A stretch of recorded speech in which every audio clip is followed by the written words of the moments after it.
Um dos maiores impactos da vida moderna é a falta de tempo para convivência familiar. Você já pensou nisso? A rotina intensa de trabalho, responsabilidades pessoais, compromissos sociais, tudo isso diminui o tempo disponível para momentos de qualidade com a família. Isso é muito sério.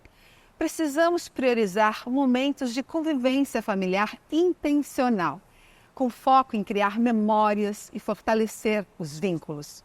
O bate-papo de hoje vai te inspirar a encontrar esse equilíbrio.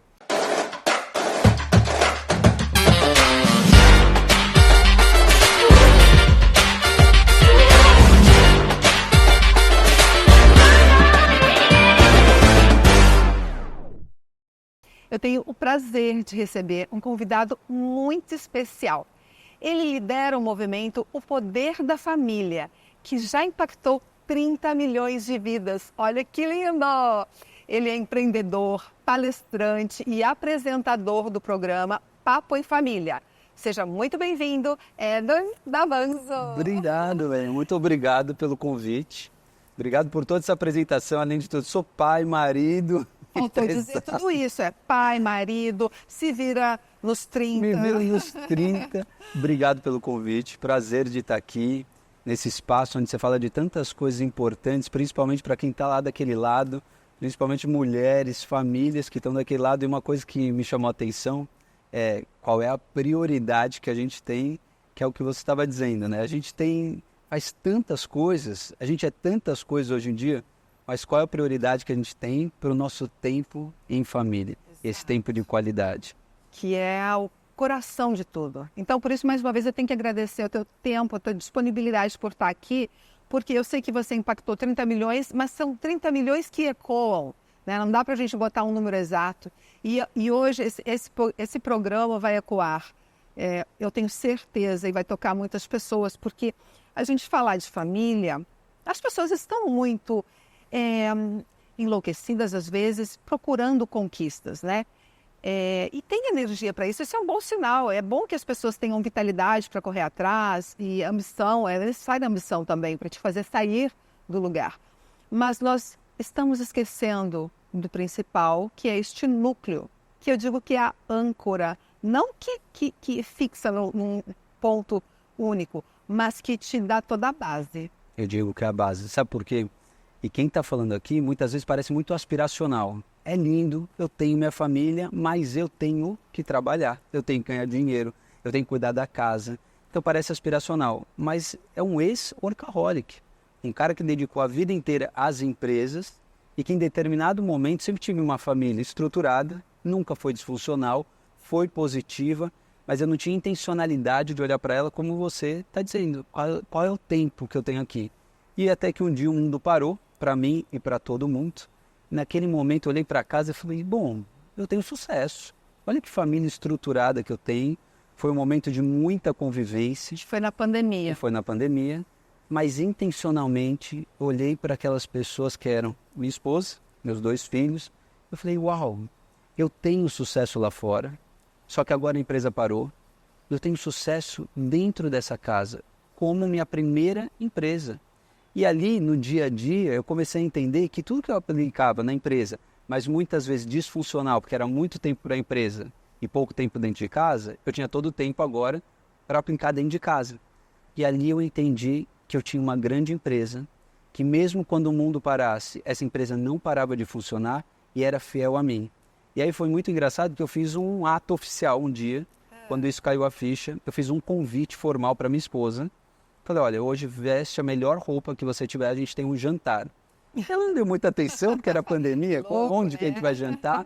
Foi lá, pôs o pijama, e eu vesti as crianças, o Lourenço e a Antonella, todos lindos, sentei na mesa, a melhor mesa, preparada, e ela não veio, estava de pijama. Eu falei, é sério esse convite? Ela, para, você é brincalhão? Eu falei, não, é muito sério, e só você não está vestida. Ela foi, vestiu, sentou na mesa, e naquele dia eu declarei que aquela empresa família era mais importante das nossas vidas, que o mundo podia parar, mas ali naquela mesa estavam as principais pessoas que poderiam levar essa empresa familiar para todo sempre, de geração em geração.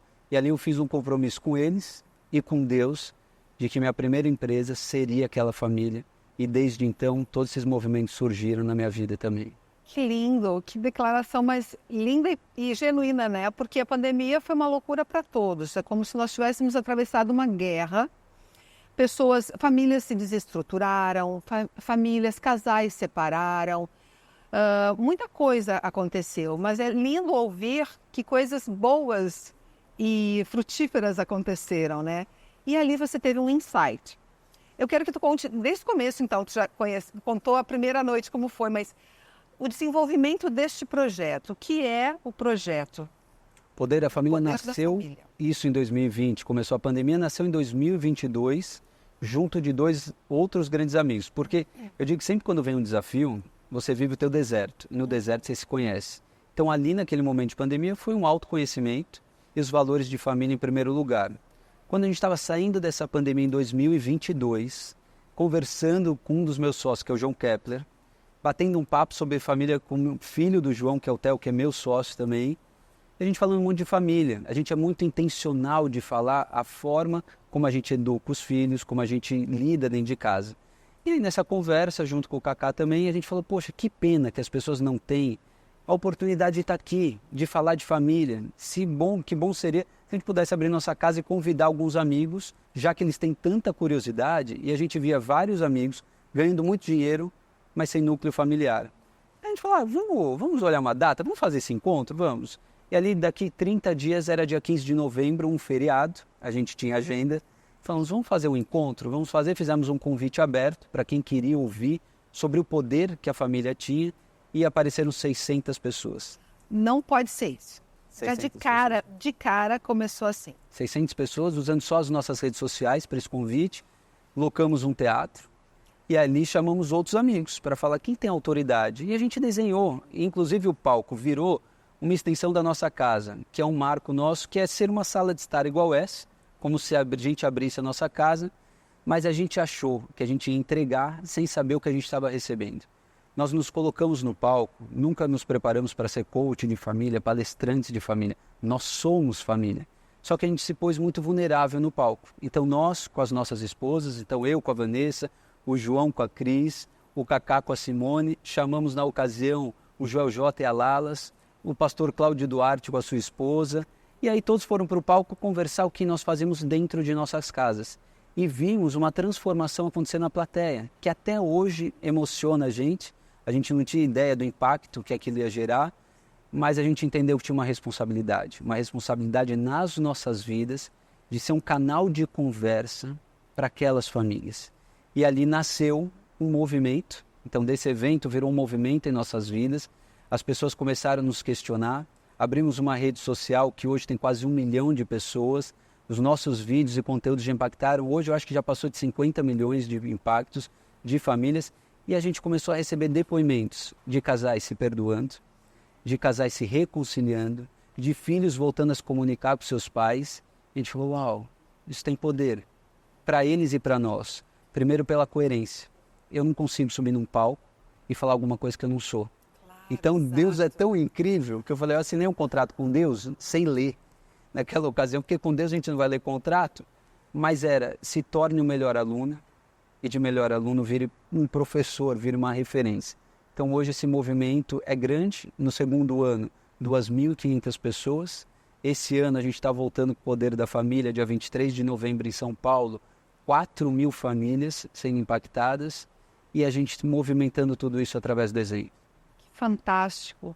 E isso nasceu de uma dificuldade, né? Porque nasceu na pós-pandemia, uma fase meio depressiva, né? Porque nós vivemos aquilo ali como se fosse muitos anos em um só, eu acho, né?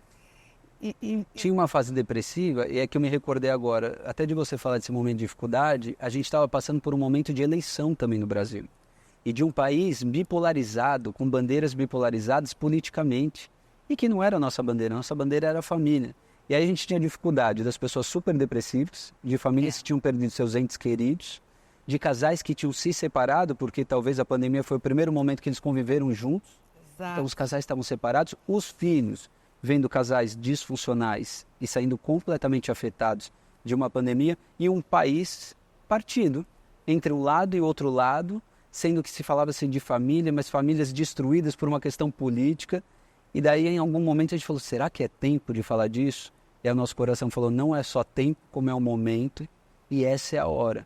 E de uma forma genuína, subimos naquele palco e continuamos subindo. Hoje estou aqui falando de família e não só de negócios, mas por esse lado genuíno e que é uma dor que realmente é latente lá fora. Que existe e as pessoas, elas tentam tapar o sol com a peneira, mas está passando, elas estão sofrendo com isso, né? E muitas pessoas não conseguem se render a isso, né?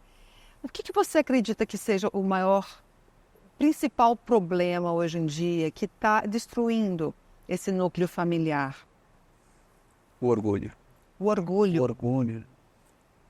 A gente não imagina, eu não sou orgulhoso. Não, a gente é orgulhoso. O orgulho, quando eu acho que eu estou certo numa briga, é orgulho. Quando eu não me abro ao conhecimento, é porque eu sou orgulhoso, eu acho que eu já sei tudo, eu não preciso buscar mais conhecimento.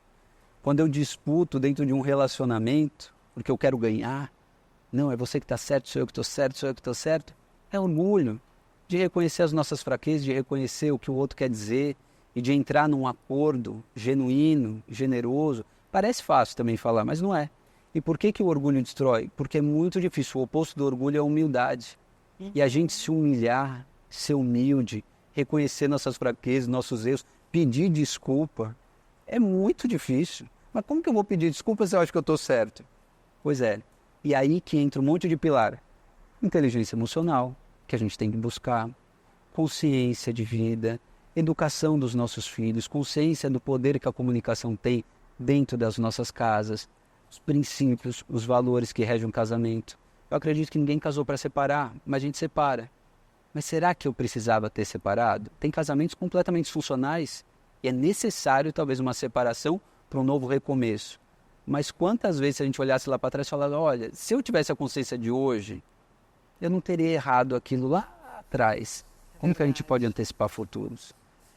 O orgulho e a vaidade, né? Porque você às vezes não quer conversar, porque você vai ter que ouvir e você vai ouvir coisas a seu respeito que você se nega, muitas vezes sabendo que você está errado, então você se nega. Exato. Né? Porque a vaidade é uma forma de orgulho. O orgulhoso é vaidoso. São irmãs ali, estão grudadas, né? E vão destruindo. É isso. O orgulho nos leva à destruição. E eu sempre brinco, eu falo assim, a gente tem dois pilares, alguns pilares na família. Relacionamento, educação de filhos, finanças. Mas se todos esses estiverem controlados, tem um que não é seu e que você não controla, que é a espiritualidade. E aí, o oposto da humildade é o orgulho. E se a humildade nos leva a uma conexão com Deus, eu acredito que o orgulho nos leva ao oposto de Deus. Cada um chama de um nome, energia negativa, diabo, o que for. Mas ele é exatamente o oposto que nos leva a um autoconhecimento. Porque você se fecha no seu orgulho, na sua vaidade, você coloca uma máscara e que está tudo bem, a gente aprendeu a colocar máscaras ao longo da vida, só que a gente não vira uma chave de reconciliação. A gente não vira uma chave de uma conexão para os nossos filhos, porque a gente acredita que a gente está certo. Eu até entendo que as pessoas não fazem por mal. Eu não fiz para destruir a pessoa. Eu não fiz para destruir aquele casamento. Eu fiz para o melhor pelo meu filho. Mas sem perceber que aquela máscara da vaidade, na verdade, ela aprendeu, mas não sabia que estava errado. E ela replicou. E a gente vê quantas famílias replicando crenças e fazendo uma hereditariedade de histórias sem saber que está no caminho errado, pelo orgulho. Exato, exatamente.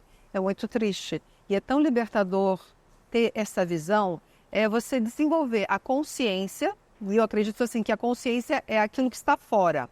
A consciência está vendo a Leila agir desta forma, e a atitude da Leila foi por isso, por aquilo. Ser compreensível consigo, né? Digamos assim.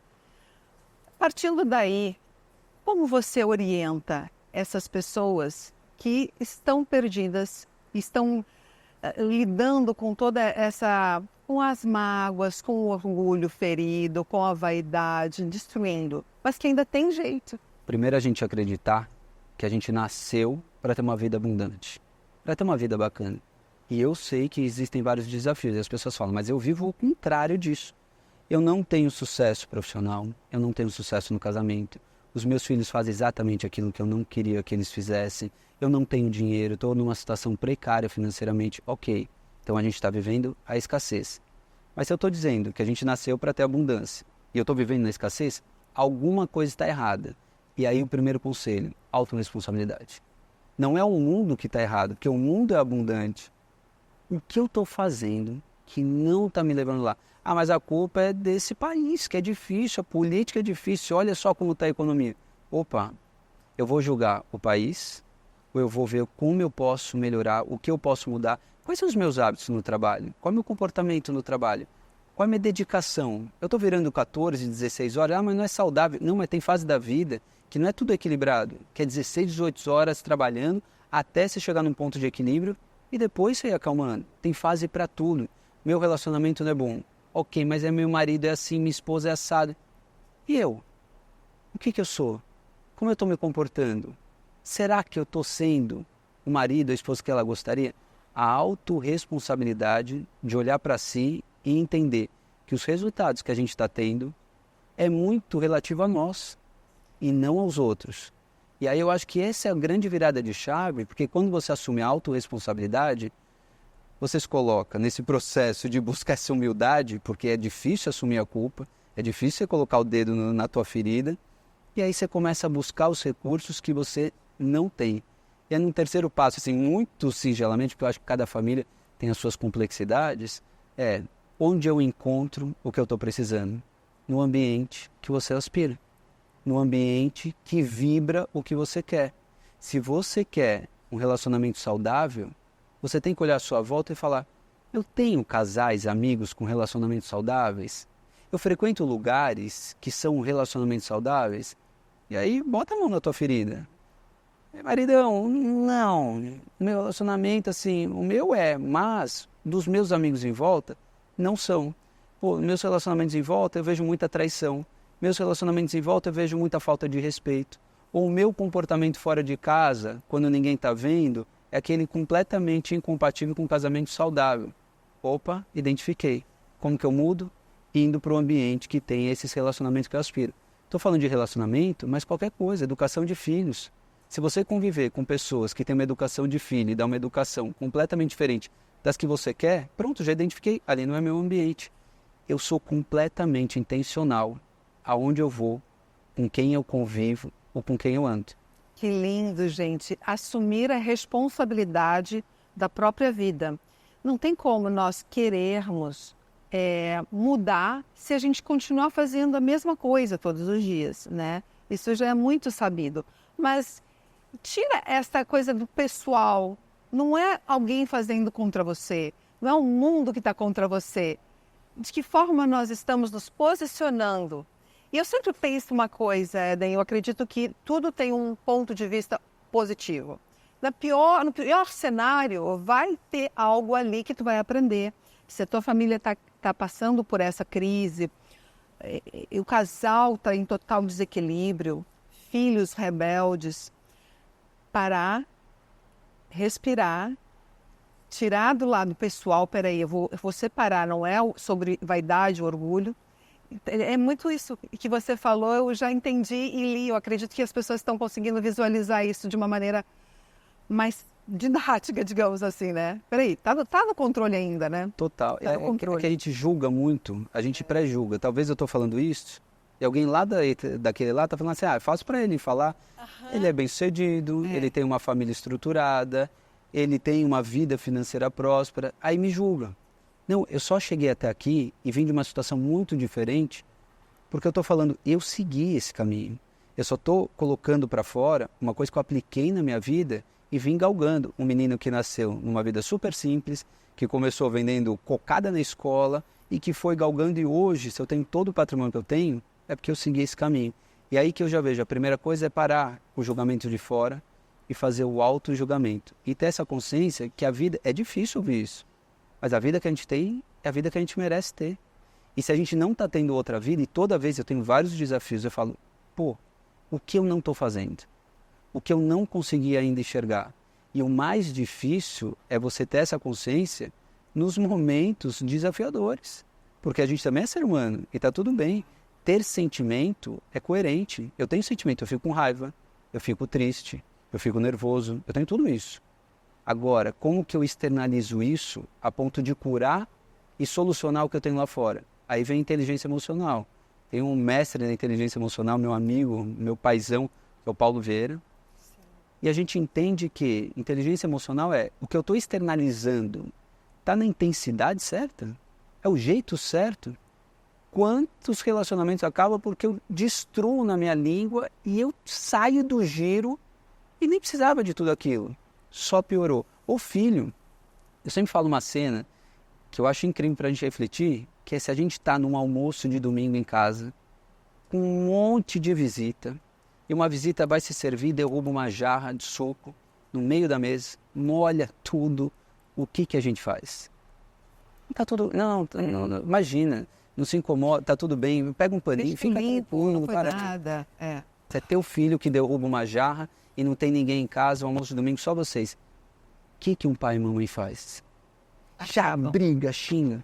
Opa, tem 2 ensinamentos. Primeiro, qual é o tom, até onde eu vou para dar uma correção? Porque você precisa dar uma correção, não é que ele fez certo. Filho, deixa eu te falar, presta atenção, não dá para fazer isso. Mas por que eu faço diferente com ele da visita? Se da visita foi calmo, não, tá tudo certo. Filho, tá tudo certo. Tenho certeza que você não vai derrubar de novo. Tá bem? Agora me ajuda a arrumar isso daqui. Dei responsabilidade para eles. Agora, o que eu não entendo é intensidades completamente diferentes. Principalmente, a gente maltrata mais quem está perto do que quem está longe. E a gente não faz para dentro de casa o que a gente faz para fora. E aí, para começar a mudar o resultado dentro de casa, que é o que você falou, pô, para eu ter o mesmo... Tá tudo bem? Continua fazendo a mesma coisa. Não tá bem. Então, você tem que mudar o teu comportamento para ter um resultado diferente. Agora, o difícil é, eu faço para fora, mas eu não faço para dentro. E estou falando de mim, tá? Estou falando da minha esposa, de mim, da minha lição. Porque chegou uma vez, minha vida social é uma insanidade. Eu tenho compromisso sempre. É viagem para é viagem para um lugar, é festa daqui, é jantar de lá. Até que um dia a gente falou, vamos viajar? Não temos agenda. Porque... Vamos viajar? Não. Na terceira a gente falou, mas calma aí.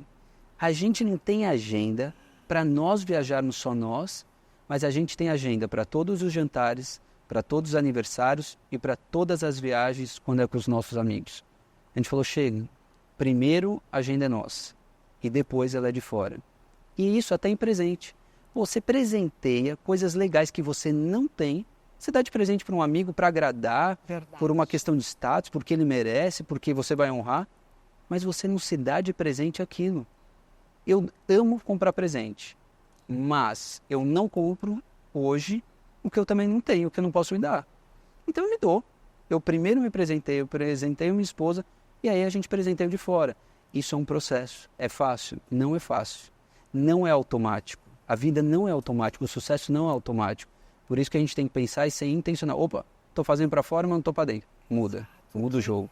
Legal isso, do fora e dentro, né? Por que você está fazendo para fora? É para impressionar aos outros, então, para mudar a imagem que eles têm sobre você pela tua insegurança. O que vale mais? Essa análise é muito importante, né? Total. O teu ouro que está ali, a família, o poder da família. Que a gente precisa ser aprovado por fora. Exatamente, a gente está eternamente buscando aprovação e uma aprovação absurda que nunca virá. Porque as pessoas não vão te amar mais do que a elas mesmas ou do que a família delas. Então, assim, esse despertar que você está fazendo, acho que é muito importante. E tem pessoas e famílias que estão perdidas. E isso é muito legal. Dos toques, vejam só, gente, eu acredito que vocês já pegaram, já estão anotando. Anota isso aí porque é muito legal. É uma aula e que tem que ser praticada, colocada em prática, né? Esse momento familiar, eu acho que tem que ser sagrado uma refeição em família.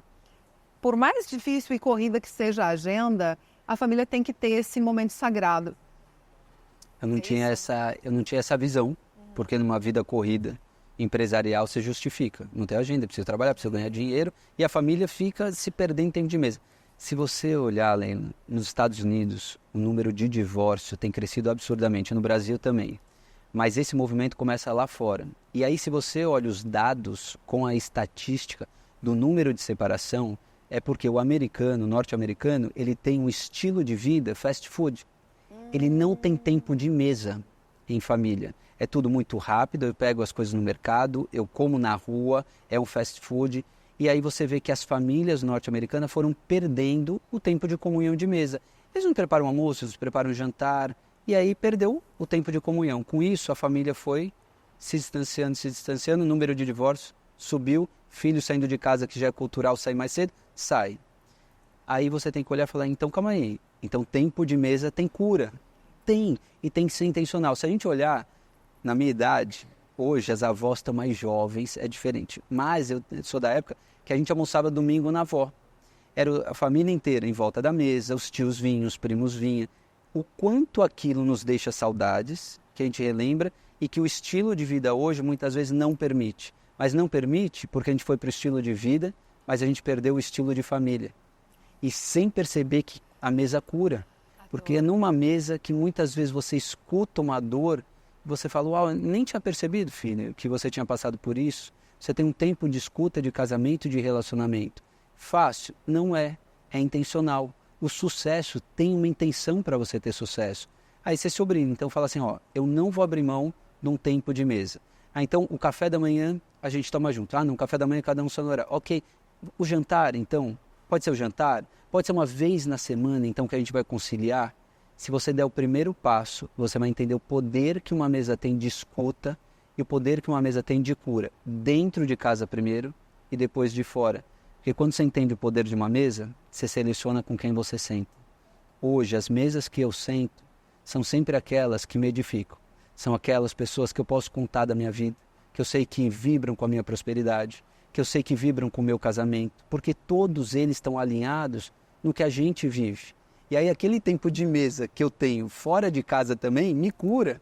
Quantas coisas esses meus amigos que a gente tem tempo de mesa junto me passam ensinamentos que eu falo, uau, você sabe que eu não tinha pensado nisso? E as conversas saem da jornada da fofoca, da jornada de falar mal, da jornada de falar se um ganhou, se outro não ganhou, se outro venceu, e passam a ser essa intenção familiar. O que eu faço com o meu filho? Você sabe que aconteceu isso? Eu sei. Nossa, em você, o que você fez? A gente conversa entre nós das coisas que nos fazem sentido e vamos sentando em mesas que colaboram para o nosso crescimento, para o nosso sucesso. Lindo, lindo, gente. Você que está assistindo agora esse nosso bate-papo, tá assistindo aonde? Deitado no quarto, com um prato na mão? Gente, tempo de mesa. Coloca isso, intenção nisso. Olha que poder tem isso. Não importa, às vezes eu sei que você pode ser sozinho, você nem está com a tua família. Mas você já pensou em fazer uma família de amigos? Estes amigos que tenham a ver com a afinidade do que você espera para a sua vida. É sobre esses elos que a gente está conversando, né? Total. Porque às vezes, Leila, só para complementar, as pessoas acham que família é o marido, a mulher e os filhos. Não, família é tudo, é o que você falou.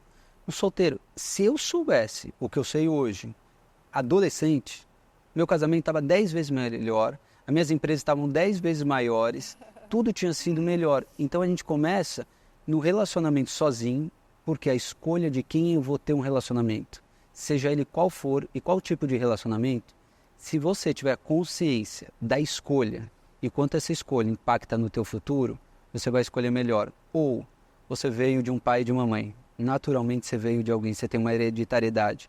Se você despertar para saber o que é teu e o que é deles, e o que é deles que você pode carregar que é bom, mas o que é deles que eles achavam que estava acertando e pesa e você não precisa mais levar, é libertador. Libertador. Libertador. Lindo, que bárbaro. Nossa, que delícia de bate-papo. É bastante informação. Eu acho que a gente tem que assistir 2 vezes. Vocês que estão aí, por favor, aproveita e compartilha o link desse episódio, que está bom demais. Eu tenho certeza que vai impactar vidas. Agora, sobre o teu programa de Papo em Família, Papo de Família, que é lindo, que é um sucesso na África e que também pode ser assistido em qualquer lugar do mundo através da internet. Mas conta um pouquinho desse projeto, como que você caiu no teu colo isso? Caiu no meu coração. Eu falo que caiu no meu coração através de visão. Eu me movo muito por visões e tenho uma escuta muito ativa do que alguns chamam de sexto sentido, intuição. Eu hoje chamo de Deus. Naquele processo da pandemia, eu me conectei muito a mim e descobri que tinha um Deus que eu poderia conversar e ouvir o que ele falava. Depois do Poder da Família, a gente estava às vésperas do Poder da Família, eu senti Deus falando claramente comigo, falando, olha, o Poder da Família é ótimo. Ele é um evento que transforma vidas, mas ele é oi e tchau, porque a gente só faz uma vez por ano. A gente tem os nossos conteúdos que duram o ano inteiro, mas ele não é esporádico, ele não é recorrente. E a família precisa falar todos os dias. E aí eu tive a visão de criar um bate-papo, que é o Papo em Família, com famílias que eu me inspiro e que através do exemplo delas eu pudesse transformar outras famílias. E aí surgiu um produto que eu falei, deixa eu filmar isso. E uma TV na África, a maior TV privada de Moçambique, que é a STV, me convidou para apresentar esse programa lá em Moçambique. E hoje é um dos programas de maior audiência na África. E olha que loucura, não fui treinado, sou empresário, mas me torno apresentador. Falando de família, um apresentador brasileiro, falando de família numa TV africana. Fui para lá, gravei com famílias africanas. O mais incrível foi perceber que a gente pode mudar o endereço, a classe social, a raça, a cor. As famílias têm as mesmas bases, as mesmas dores, os mesmos problemas. Exato. Então as referências moldam todas as famílias. E aí esse programa tem sido um sucesso lá. Dá para assistir aqui no YouTube. Papo em Família com Éden Davanzo, onde através do exemplo a gente inspira outras famílias. Eu acredito que as referências que nós temos moldam os nossos comportamentos. Muito. Porque elas despertam versões na gente. E se eu tenho um bom exemplo, uma boa referência, ela desperta a minha melhor versão. Eu tenho versões boas e versões não tão boas. E aí quando eu olho uma referência positiva, a minha melhor versão, ela vai falando, é isso que eu quero. Eu também posso fazer assim. Eu estou dando uma desculpa para mim, mas olha só o que ele fez, eu também posso fazer. E aí eu mudo. Então por isso que eu invisto meu tempo hoje a apresentar esse programa, porque eu sei que cada vez que eu trouxer uma boa referência, eu mudo o destino de uma família. E mudando o destino de milhares de famílias, a gente muda cidades, estados, países, e a gente cria uma vida muito mais harmônica. É um médico da alma. É um médico da alma. É um médico da alma, porque falar e despertar amor, falar sobre família é falar sobre amor, é despertar, é revelar, são tantas coisas lindas, tão construtivo isso, né? Então, eu te desejo muito sucesso, nossa, porque isso é muito lindo. Essa força que nós podemos levar até o último suspiro, não tem como, não tem algo que substitui. Namorado, noivo, marido, até troca. Mas família não, né? Então esse respeito, criar, né, uma família estruturada, não tem o que dizer contra, né? E eu acho que é impactante isso tudo para as pessoas que estavam em dúvida, que estão em dúvida ainda, acreditarem nesse poder familiar. Então eu gostaria que tu dissesse talvez um recado, um conselho para os pais que estão lutando, se distanciando dos seus filhos, para recuperar esse vínculo perdido, que tem fases da vida que realmente os filhos se distanciam muito dos pais, a questão hormonal, várias questões, né? E esses cordões ficam fininhos. O que você pode dizer para esse pai? Primeiro eu digo que filho faz, não o que a gente fala, mas filho faz o que a gente faz. Primeiro de tudo tem que ter coerência. Aquilo que eu quero que meu filho faça, eu preciso fazer. Esse é o primeiro passo. Se eu quero que meu filho seja alguma coisa, eu preciso ser. E aí vem o processo da autorresponsabilidade do conhecimento. Eu tenho certeza que nenhuma dessas pessoas que estão nos assistindo cria um filho para errar, ou cria um filho para direcionar para um caminho errado. Mas a gente faz isso sem saber. A gente mata um filho e distancia um filho sem perceber. Por que a gente se distancia de uma pessoa? Porque ela é chata, porque ela não me ouve, porque ela não é um ponto de acolhimento. Você fala, mas eu não posso acolher o errado. E nós não vamos acolher o errado. É por isso que às vezes erra. Porque dá liberdade. E filho, ato de amor é limite. Tinha que pôr o limite, tem que pôr o limite para filho. Filho tem que ter limite, como ato de amor. E aí não pus porque achava que ele ia embora. Não, ele foi embora porque você deu tanta permissibilidade que ele entendeu que lá fora é melhor do que aqui dentro. Filho precisa ter um ponto de apoio, um ponto de escuta. E se você não ensinar, o mundo vai ensinar o teu filho. Se você não falar o que é certo, com medo da reação dele, ou por ele falar, Mas isso não está certo, pai. E você explica o teu lado. Isso não, mãe, não é assim. Não, explica o teu lado, defenda o teu lado. Se você não explicar, o mundo lá fora explica. E o mundo lá fora, ele é suave.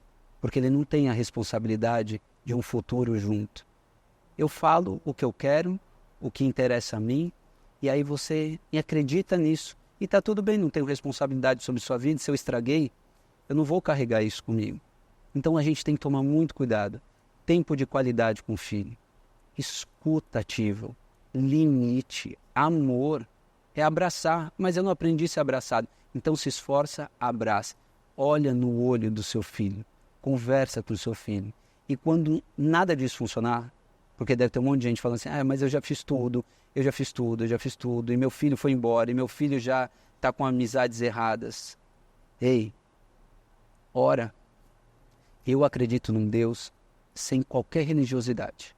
Cada um tem a sua religiosidade. Mas você tem que entender que uma família posicionada acredita e se firma na espiritualidade. Então você fez tudo para o teu casamento. Você fez tudo para o teu filho. Será que fez? Olha a autorresponsabilidade. Mas se você acreditar que fez, um joelho no chão, uma conversa com esse Deus, que é o meu Deus, é o seu Deus, é o Deus que cada um acredita, a oração tem o poder de fazer um milagre. Então, quando tudo fugir da nossa mão, seja no diagnóstico, seja num filho, num relacionamento, peça a Deus. Ore a Deus acreditando plenamente que vai acontecer. Porque comunicação tem poder, mas ela começa aqui. A comunicação não é o que a gente fala, é que ela começa no pensamento. E o pensamento está diretamente conectado a uma espiritualidade que criou tudo isso, que tem esse corpo tão complexo, que nasceu ali, se a gente pensar, de um ato tão genuíno, entrou uma mulher, surgiu tudo isso. Pois é um cara chamado Deus, é um paizão. E esse pai, como todo pai, já que a gente quer acertar, ele também quer que a gente acerte. Fala com eles. Que lindo. Com certeza. Nele tudo pode, né? Com ele tudo podemos. Legal, Éden, foi fantástico. Nossa, Obrigado. Que bate-papo profundo, revelador. E eu acredito demais nessa força, nessa energia que tu tens, que tu disse que não sabia, que te revelou como um grande comunicador, né? E não é à toa que você está levando tão longe essa palavra da família. E é isso, amém. Espero que a gente possa ter pontos positivos. Se eu puder deixar um convite para você, principalmente dia 23 de novembro, se você quer falar de família, de uma forma leve, suave, se você é casado, se é solteiro, se você é tico-tico no fubá, se você está namorando, se não está namorando, se é viúva, qualquer pessoa, você é nosso convidado. 23 de novembro, no Espaço Vibra, em São Paulo. É um dia inteiro, é transformador, eu garanto que a pessoa que entrou sai de lá diferente. Uau. Um dia vale por 10 anos, por uma vida. São coisas que intencionalmente, só nas mesas certas a gente está reunindo uma grande mesa certa, com pessoas incríveis, que podem validar o que é uma vida de sucesso, uma família de sucesso, dedicadas a subir no palco sem ganhar um dinheiro, pelo contrário, investindo o nosso dinheiro para subir esse evento, para dizer para você que a gente acredita na família e te dá todo o direcionamento que talvez é um estalo, um insight, muda o teu destino. Então, a gente investe em tantas coisas, a gente investe no presente para os amigos, Verdade. A gente vai no bar, a gente vai na pizzaria. Investe em você, chegou a hora, faz para dentro o que você está fazendo para fora, faz para tua casa. Meu marido não quer ir, leva arrastado. Isso. Leva arrastado, que os maiores depoimentos que a gente tem são os maridos que chegaram lá arrastados, eles foram os primeiros a mudar, e eles mudando se posicionaram, viraram realmente líderes de casa, e a família mudou. E famílias restauradas. Isso que é lindo. Muitas. Que bárbaro. 23 de novembro, no Vibra São Paulo, um dia inteiro, O dia inteiro. para sair com a alma lavada e renovada. E não só a sua família, da as família. próximas gerações, já muda tudo. Que Porque quando a gente legal. muda os filhos, dos filhos, dos filhos, dos filhos, a gente quebra uma hereditariedade e transforma positivamente todo mundo que vem por aí. Um impacto, sem dúvida, realmente É um legado. um legado. Que legal. Show, Obrigado. Sucesso, mais e mais. Nossa. Que delícia. Quero estar lá também dia 23 de novembro agora. Vocês, por favor, me acompanhem, né? Eu quero agradecer a todos que estão aqui. Compartilhem esse episódio que está fantástico. Quero agradecer ao nosso patrocinador Kia Brasil, felicitar a Store também e continuem mandando sugestões de pauta. A gente lê todas, mandem questionamentos. Eu vou deixar também aqui no link os contatos do Éden. E vocês, por favor, vamos continuar crescendo, fazendo crescer esse nosso canal de comunicação interminável, tá bom? Um beijo enorme.